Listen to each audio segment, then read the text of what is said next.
জাতীয় সংসদ নির্বাচনে বিএনপি যে ৬৩টি আসনের প্রার্থী ঘোষণা করেনি তার বড় একটি অংশ মিত্র দল ও জোটগুলোর শীর্ষ পর্যায়ের নেতাদের জন্য ছেড়ে দেওয়া হতে পারে বলে দলটির একাধিক সূত্র জানিয়েছে।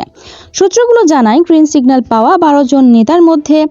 রয়েছে পিরোজপুর ১ আসনের জাতীয় পার্টির চেয়ারম্যান মোস্তফা জামাল হায়দার, বগুড়া ২ আসনের নাগরিক ঐক্যের সভাপতি মাহমুদুর রহমান মান্না, ঢাকার ১৭ আসনে বাংলাদেশের জাতীয় পার্টির চেয়ারম্যান আন্দালিব রহমান পার্থ, লক্ষ্মীপুর ১ আসনে বাংলাদেশের এলডিপির চেয়ারম্যান শাহাদাত হোসেন সেলিম এবং কিশোরগঞ্জ ৫ আসনে বাংলাদেশের জাতীয় দলের চেয়ারম্যান সৈয়দ এহসানুল হুদা। এছাড়া ঢাকা ১৩ আসনে এনডিএম চেয়ারম্যান ববি হাজ্জাজ, ব্রাহ্মণবাড়িয়া ৬ আসনে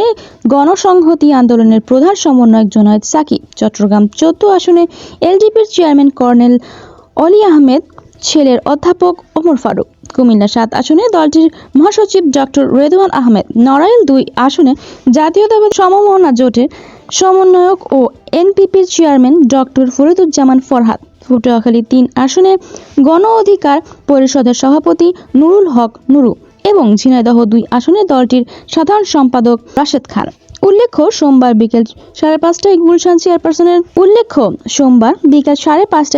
চেয়ারপারসনের কার্যালয়ে বিএনপির স্থায়ী কমিটির জরুরি বৈঠক শেষে আগামী জাতীয় সংসদ নির্বাচনে ২৩৭ আসনের প্রার্থীদের নাম ঘোষণা করে